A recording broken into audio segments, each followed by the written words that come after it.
But without any further ado, I'll introduce Hugo, who is working in the Department of Maths Education at Loughborough University, but knows Rob Classen from days at York, I believe. Yeah. At a really important concept here about how we communicate effectively the research that we do to teachers. So a really important topic. And Hugo, thank you very much for coming and talking to us. Thank you. Yeah, thank you for having me. So Rob asked me to present a research project and sort of focus a bit more on the quantitative aspect of it, and I'm happy to do that. And I think the project I will present is a really good topic for that, because not only it involves some nice and easy to understand statistics, but it's also about communicating statistical information. So there's a lot of quantitative things going on in that project. And yeah, before I start, I want to say that I'm happy to answer clarification questions. So I'm monitoring the team. So if someone raised their hand, I can address that. Otherwise, I can answer all the questions at the end. And yeah, so the project that I will present is how should we communicate the effects of educational interventions to teacher? And this is based on a study that I did in 2021, so 4 years ago. But I think it's still interesting to talk about it. So this is the study, and these are my co-authors, which were super helpful. And it's nice to talk about that study because now I mentioned before, there's a group in US, in Colorado, who are doing a registered report of that study, so a replication with a US sample. I'll mention that the sample from that study is from England, but they're replicating that. And there's also a lot of other, there's a group in Germany who are also doing a lot of work in that area now. So I think it's quite an exciting field. How do we communicate the educational effects to teacher? So let's start. Just to give some context, I'll present 3 studies.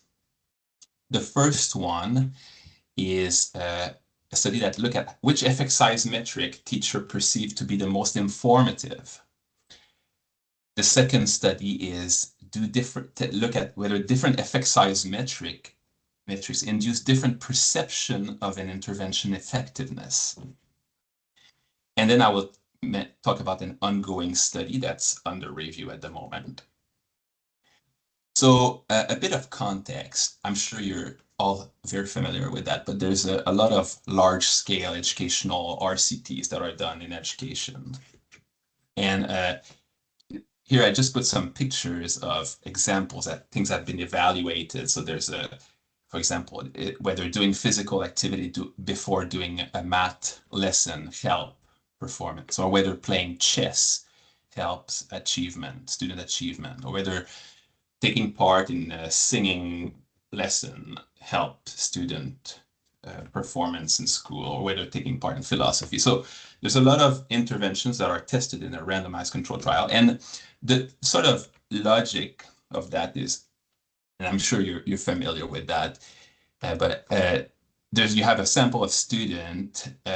In a simple case, they're randomized into either an intervention group or a control group. The intervention group receive the intervention that's evaluated. The control group is either business as usual, does not receive the intervention under study. And then at the end of the year, on the test, they will compare their performance. And really what we're interested in a randomized control trial is the comparison here between the performance of the group that received the intervention and the group that did not receive the intervention. And we quantify that difference. The usual way to do that is to do a standardized mean difference. So you may have heard about Cohen's d or Hedges d. These are different ways of quantifying the mean difference between the outcome of the intervention group and the outcome of the control group. That's what we're interested in here. And the bigger the difference, the more effective the intervention is. So let's look at a bit more context. Yeah, there's a lot of groups that are running RCT. So there's the Education Endowment Foundation here. In the US, there's the IES.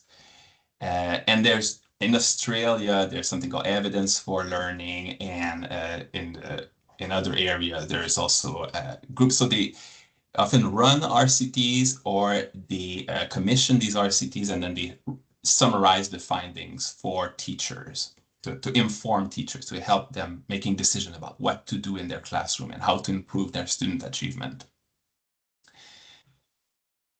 But interestingly, there's very little attention that is devoted to evaluating whether this information is presented in an optimal way. And yeah, so as I mentioned before, the impact of educational intervention is usually measured in units of standard deviation. So standardized mean difference. So we would see a Cohen's d of 0.2 standard deviation or so on. So that's a measure of the impact. But how do we communicate that? That's the difference here. So it's typically measured in units of standard deviation, but we can it's a complex metric, and people often translate that metric into a different metric that's more understandable or easy, or yeah, easier to understand, more intuitive. And there's different examples. Something that is very popular in the UK is the idea of month of progress. So we convert a standardized effect size into a number of additional month of progress. In other countries, for example, in the US, it's very common to convert that into a percentile gain. And there are other metrics that have been developed. And it's interesting to wonder, like, which one teacher find most informative, for example. And the Education Endowment Foundation, for example, have this table here to translate from an effect size, so a standardized effect size, into a number of additional months of progress. And you can see when you look at the Education Endowment Foundation website, it's a very big thing in the UK. A lot of teachers and head teachers say that they use this to inform their decision, their spending. So when you look at the webpage, you can see, oh, there's different interventions like art participation or behavioral intervention, and that they're associated with a certain impact here. That's the month of progress that I was talking about.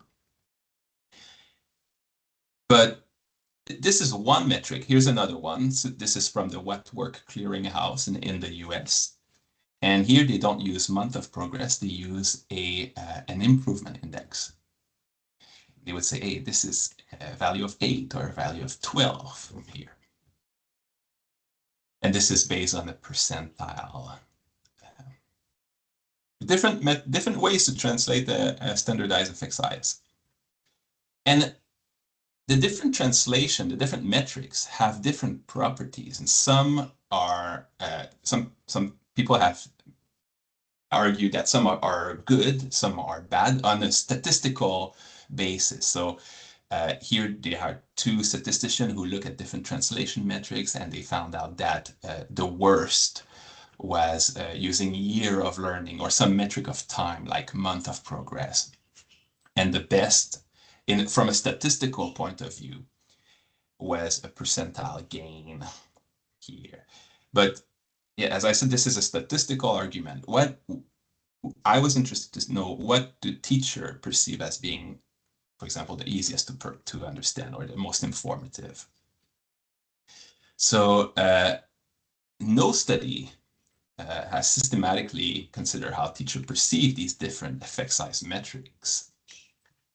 And this is interesting. There's, like I was mentioning, very little research about that in education, but in health science, there's a lot of research about how to communicate effectiveness of intervention. So just to show like the contrast, here are 5 journals that are dedicated to communicating, not just effect size, but communicating health research in general. But we don't have some similar interest in education. So let's look at this. The first study was about which effect size metric teacher perceived to be the most informative. And to study that, so why do I focus on informativeness? We find out from a bunch of studies that this is a very strong predictor. People's rating on how informative they perceive a certain source of information is related to how the value, the amount of time they use consulting this, and the intention to use this source in the future. So we thought, oh, this is a good sort of thing to look at. And how did we do that? So these are the instructions. So this was an online survey. I'll present a bit more information about the sample, but these are the instructions. So we said, okay, we're going to present you with the impact of one educational intervention expressed in 5 different ways.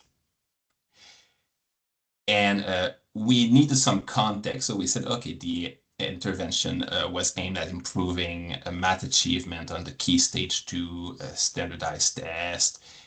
And the question that we will ask is, we want to know what you think is the clearest and most informative way to report the impact of the intervention.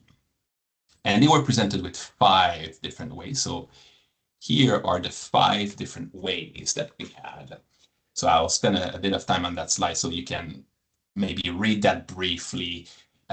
So we had month of progress here. So that's what I've mentioned before. The intervention had an average impact of 2 additional months of progress. We tried to use the same phrasing as is used by the Education Endowment Foundation. Then we presented the same effect in a percentile. So this is what the US is doing. This you can see 6 percentile point. Then we use other translation metrics that have been recommended by some people. So like something called the Cohen's U3 here.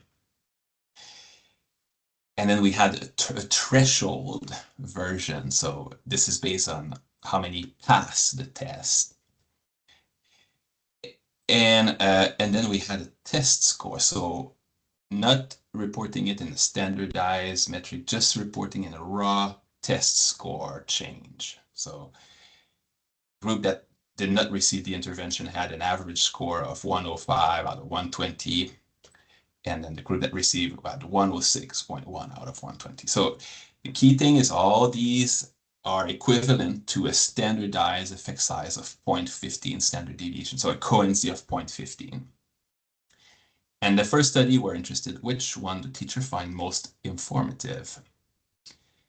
So this is the example of question. So we had here the little blurb about reporting in month of progress, and then a rating scale, 7-point rating scale, how informative it is from extremely uninformative to extremely informative. And we had that for each of the 5 metric. They were all presented on the same page. So let's look at, oh yeah, in addition to that, we had just a few more questions just to see if there was some association. We asked, how familiar are you with the concept of effect size? How familiar are you with the key stage 2 test that was used as a context before doing your survey? Have you ever heard of additional month of progress? And then a self-report measure of math ability. And this is a very secondary. So our sample were 250 teachers in England. This was pre-registered before data collection. And this is what the sample looked like. So we had 250 people. The majority were female. And their age and teaching experience and a bunch of other variables very similar to census data from the Department for Education. So that's our sample. Oh, is there a question? No. Oh, question maybe. I heard someone. Okay, I'll continue. If you have a question, you can raise your hand. Yeah, I have a quick question, Hugo. Yeah. Did you randomize the presentation of those 5 options? Yes, they were. Yeah, the presentation order of the 5 things were randomized for each participant. Yeah, that's a good question. I was a bit worried about the potential order effect, but we didn't want that to bias anything. Okay, let's continue. So, oh yeah, so these are the main findings, and I'll spend a few seconds to explain what this figure represents. So at the bottom, you have the 7-point scale that people had to rate the informativeness on, from extremely uninformative to extremely informative. And then here you have the 5 different metrics that we use, and you can see the distribution of response for these 5 metrics. And what really stand out is, for example, here you have like 35% of the participant rated 5 on the scale for a month of progress here. But you can see there's quite a lot of variation. So people found informative, at least the teacher in our sample, they found informative month of progress, the threshold method, and raw test score unit. But they really didn't like the percentile gain and the coincidence tree. You can see it's all bunched on the left. So there's a lot of variation in what people find informative. I've put the means here in the standard deviation. You can see that there's quite a big difference between these 3 here and then these 2 here. So that's the first study. Then we look, okay, was there any association? This is very secondary, but there association with teachers' characteristics. So if you remember, we had a couple of questions. And so to test that, I was wondering whether, for example, familiarity with effect size or self-reported math ability were associated with their ratings of informativeness to the 5 different metrics. But we ran correlations, and there were no really meaningful associations between any of these characteristics and their rating to the 5 metrics. So the takeaway of the first study is teachers have strong preference about which format they find informative. So teachers are more likely to engage more with effect size reported in month of progress, threshold, and test score. So one interesting thing is month of progress from a statistical point of view was people have said that it's not a good metric, but then teacher seems to find it informative. And reporting effect size and percentile gain or Cohen's U3. Percentile gain was the metric that was claimed to be had very nice properties from a statistical point of view, but then are likely to result in lower engagement. So that's interesting. As I mentioned, this is a UK English sample from England, and I'm curious whether this generalized to US, where percentile gains are more common, apparently. And this is a study that's currently being run by a group completely independent from us. So let's go to the second study. The second study, we were interested to see if different effect size metric induce different perception of an intervention effectiveness. And to give a bit of context, people often respond differently when the same information is presented in different format. This is a well-known effect, but this can be very large. So here's an example from health science. So on the left side, you have an effect presented as a relative risk. You see new drug reduced cancer incidence by 50%. If I read that, I would, like, my immediate reaction is that, well, this is a really good drug. We should fund that. But then you can present the very same effect in absolute risk. New drug reduced cancer incidence from 2 per 1,000 to 1 per 1,000. And now I immediately see, well, okay, this is not a large effect, or at least in that, when presented in that format, my perceived effectiveness of that drug is much lower.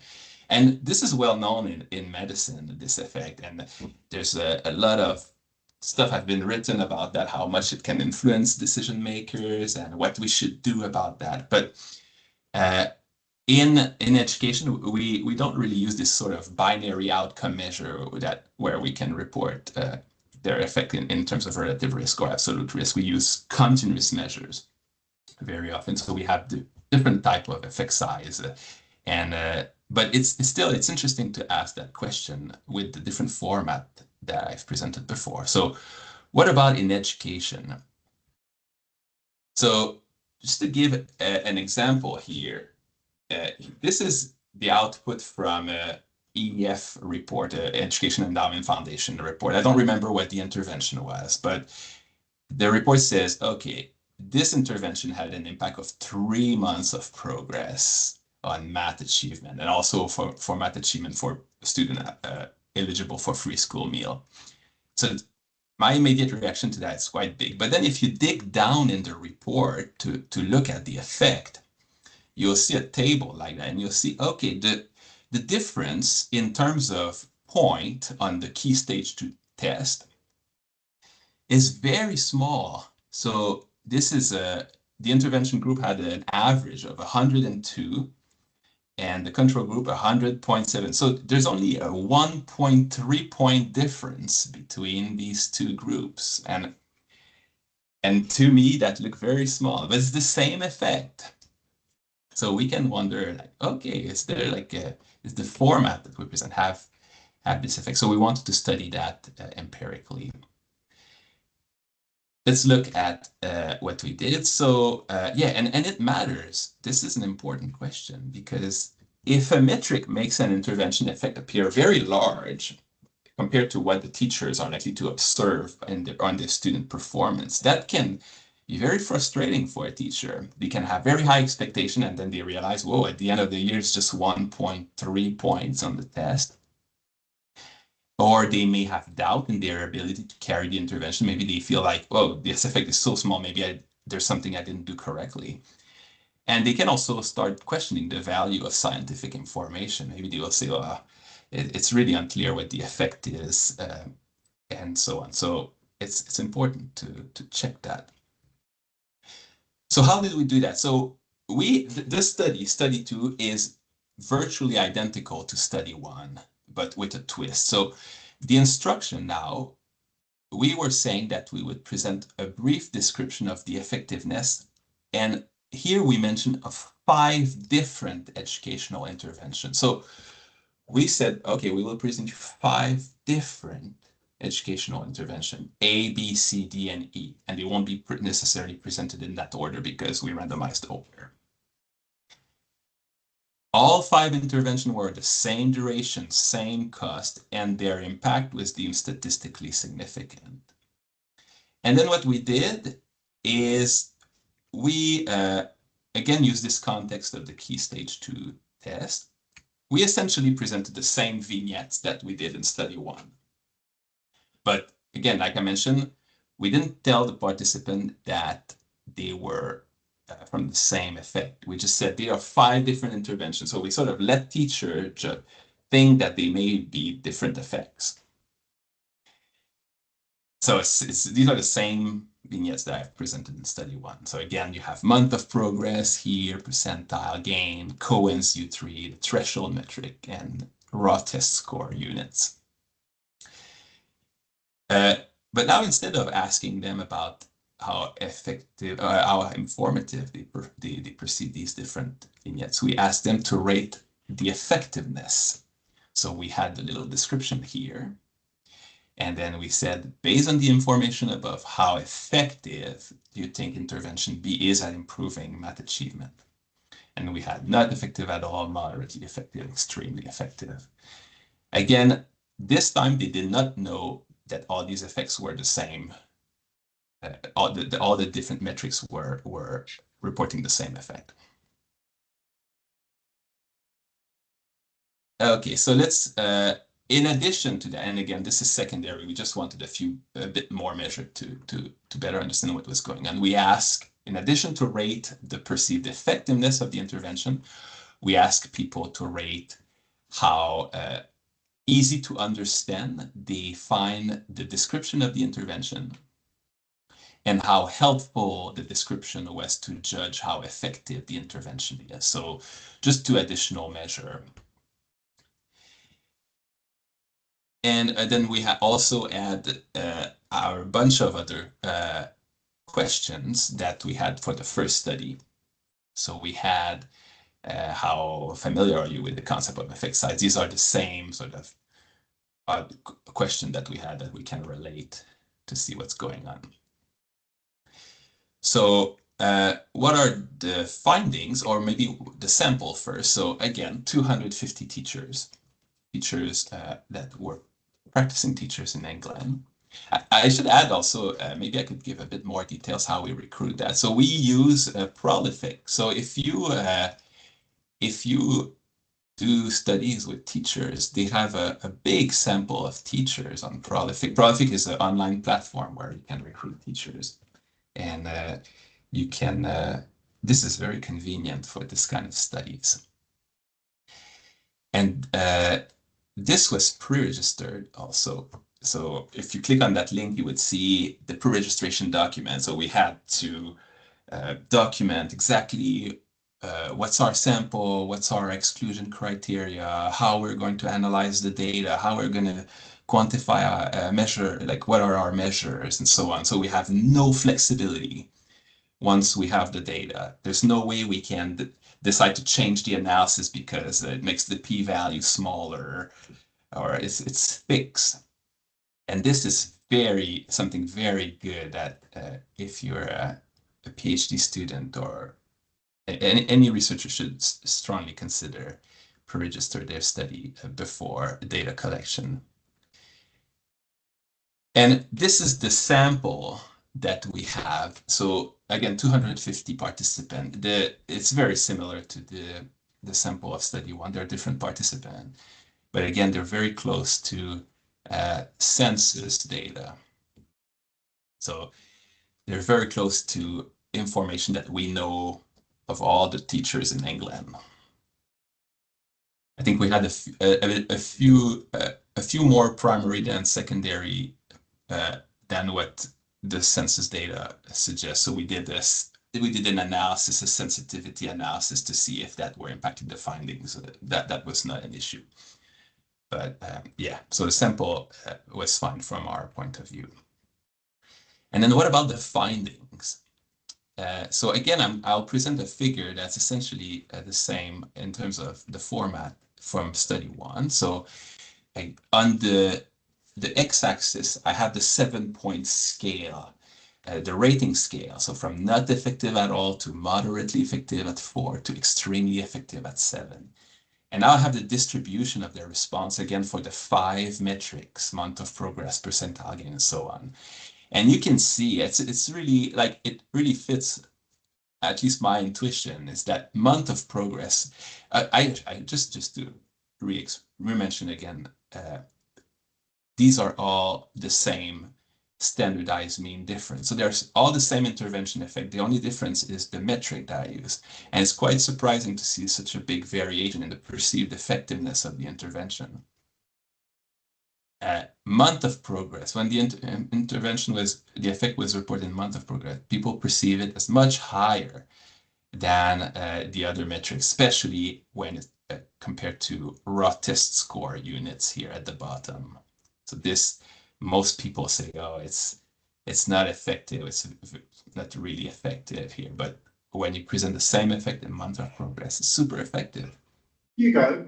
Yep. Of course, the raw test score isn't standardized unless you know what the standard deviation is. Yeah, so that's a good point. So what we did is we used the key stage 2 test, and we use that test because it's a test that teachers are familiar with the score. We use a scale score, which is out of 120, and by asking teachers, they were familiar with sort of reasonable score that's on that test. So we know we haven't mentioned the distribution of tests, but teachers are familiar with that score, and they should have a sense of what is a small effect, a big effect, and that's why we use that as a comparison. It's just a lot of in England, a lot of standardized reading or maths or spelling tests you would use would have a mean of 100 and a standard deviation of 15. So 1 point, if you're used to that kind of quite prolific testing, wouldn't be very big. But here you've got a standard deviation of 6.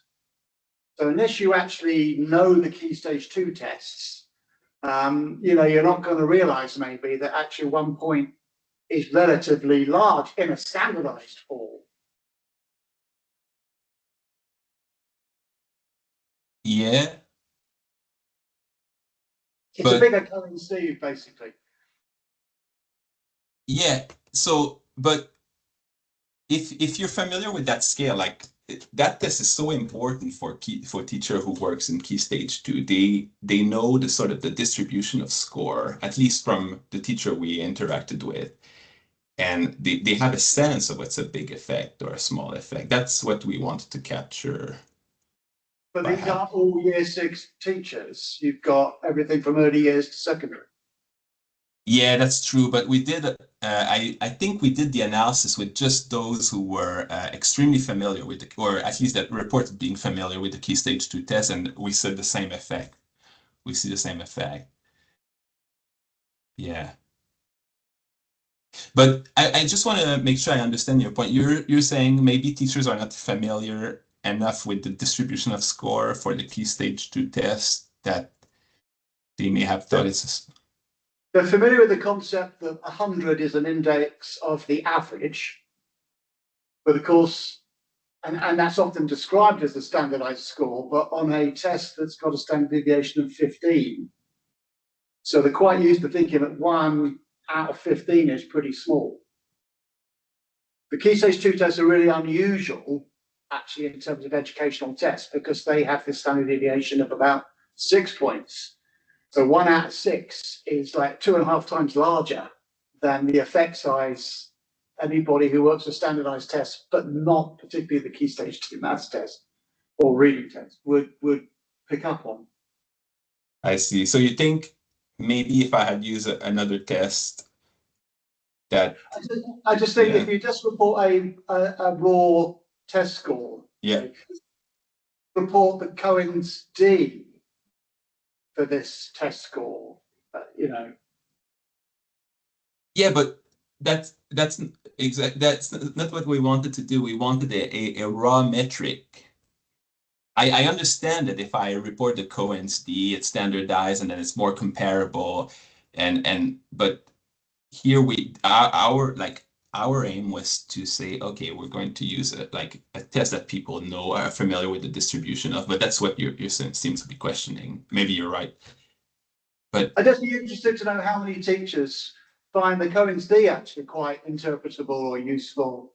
So that would be quite an interesting question to know in and of itself, and is standardized a measure, whereas a raw point score isn't standardized unless you know what the standard deviation is. Yeah. I mean, to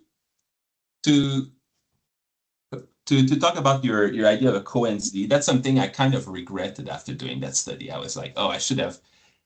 Why? Because when I designed the study, I assumed that Cohen's D was too complex for teachers and that we should just test those translation metric. But then you, like other people, have suggested why I didn't look at like Cohen's D in itself as another metric, and I did not do that. That's something interesting. But yeah, the idea of the test score was really we wanted to have a raw metric because there's a lot of studies or a lot of people complain about standardized metrics. Also, there's a kind of when you divide the mean difference by the standard deviation, that kind of makes it comparable, but there's a lot of issues with that. If your sample is a bit strange, your standard deviation may be inflated or deflated, that makes the effect look bigger or smaller. And that's why we wanted a comparison just in a raw metric. Yeah. But yeah. But that's a good point. I mean, no study is perfect, and maybe just by chance I pick a test where the standard deviation is small, that it makes a test score like a difference in terms of raw units looks very small. Yeah, that's something consider. I have to say I picked the key stage test not just because that's the one I could find the raw data where I could calculate these what the mean difference was in terms of standard deviation in terms of Cohen's d. But yeah, maybe. But irrespective of that, I should say, month of progress was rated higher than the other alternatives that are based on standardized effect size. So higher than percentile gain here that are used in the US, higher than Cohen's U3 and higher than threshold. So like even if you just pick these two, which are two common ways of reporting standardized effect size used extensively in different countries, if you report the same effect in month of progress, it's going to be perceived as more effective than if it's reported in percentile gain. So I think it's quite informative to see this this variation in their response. So let's pursue. So I have the means here for each of these metrics. And as I mentioned before, we had other questions. So we were looking, is it influenced by teachers' characteristics? And you can see here, so their familiarity with the key stage 2 test was weakly and not statistically related with their rating on the test score metric. So this is self-reported familiarity with key stage 2 tests. So maybe I could have digged deeper into that, asking them specifically about what do you think is the standard deviation, or what do you think is a big difference on the key stage 2 test. That's a fair point. Familiarity with effect size, also not related. So really everything was either weakly related or not related at all. So it seems to be like we can identify a predictor of their response. And then we also ask, as I mentioned before, not just perceived effectiveness, but we were interested in perceived understandability and how helpful they find the different descriptions. And this is there's variation in there. I'm just plotting that very quickly. I don't want to spend too much time on that because this essentially replicates what we found in the first study when we were looking at perceived informativeness. So teachers find more understandable month of progress, threshold, and test score than percentile gain or Cohen's U3. And they also find these metrics more helpful. So the same kind of pattern here. So the conclusion of study 2 is that a communicator can influence how teachers perceive the effect of our intervention. So if you want it to be perceived as large, you can use month of progress. If you want it to be perceived as small, you can use test score, but you can use also the other metric like percentile gain or Cohen's U3. And this raised an important issue that teacher trying to link the impact of the intervention with real world outcome may experience disappointment. So you can imagine a teacher who decided to spend their some of the funding for an intervention that claimed to improve performance on the key stage 2 test by 3 months of progress. Then at the end of the year, when they look at the improvement in terms of scale score, that would be a very small difference. So maybe 1.3 point, for example. That could be disappointing. And yeah, what can be done with that? So there's different things that have been proposed. We haven't tested anything, it's just speculation. But one thing that is done in medicine, because they have a similar problem with relative risk and absolute risk, is they will present the consort statement, which is sort of the gold standard into how to report the effect of randomized control trial in health. They suggest that binary outcome that's common in health should be presented both in absolute and relative risk, both together. So not just one metric, but two together. And there's a lot of context where something like that is done when we present the same information in multiple ways. So in education, for example, we could say this is the effect in terms of month of progress, and then we could potentially present like in the RCT we used this standardized test, and this was the difference in terms of a scaled score on that test between the control and the intervention group. So that having these two metrics together could minimize the effect on the perceived effectiveness. And here's an example on completely different contexts of nutritional information. So you see, so for example, here they present the effect, the number of calories per 100 grams, and then here in the different size portion per 250 grams. And then they will also present it as a percentage of daily intake here. So often presenting the same information in multiple different metrics can help, or at least it feels like can help.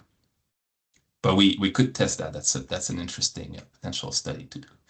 So the last study that I will present is something that is currently under review. It's different from the other project because here I don't focus on the effect. I want to communicate the uncertainty associated with these effects. And this is something very important that people often ignore. It's very easy for our brain to just focus on the effect, like the point estimate, like what is the effect size, 3 months of progress. But we have to keep in mind that those are estimated, and they sometimes have a lot of uncertainty around them. And how can we communicate that to teachers? So here's an example. This is a tweet, an old tweet that I found online about an RCT. I just noticed before it was done by some of you guys. But it's not about you, it's just about the way the AEF decided to present that. So they have this tweet that says, oh, 3 months of progress here. And then they say, this thing can boost math. Okay. So from a teacher point of view, that's just exposed to that seems very promising. But if you dig in the report, you can see that this effect is very uncertain. That's the width of the confidence interval is very wide. And it would be important to communicate that to teacher, to communicate this uncertainty, to make sure that they have the right expectation. So it's even consistent with the effect being negative. So with the intervention being harmful. So that's quite important to know. So how did we decide to do that? So we use a similar design here. So we used essentially the same vignette as we had in study 1. And study 2. But then we compared 2 conditions. We had a condition where they only had the description, and then we had another condition where we added some mention of uncertainty. And the way we did that is our aim with that study was to communicate the uncertainty quantitatively. So reporting a range of uncertainty. Because there's different ways you could report it. You could add some verbal qualification of uncertainty, like it seems to have an impact of 2 additional months of progress using like hedges and so on. But we wanted to see how the teacher will react if we report a range of uncertainty. So it could be as high as 3 months or as low as 1 month. And we had different versions of that. We could be as high as 4 months or as low as 0 months and so on. And we checked the effect of reporting. So we had 2 conditions, either with or without this little additional statement of uncertainty. And we looked at whether this would influence the perceived uncertainty. So this is like a manipulation check to see if we report uncertainty, is this going to increase their perceived uncertainty? How easy to understand they perceive the statement?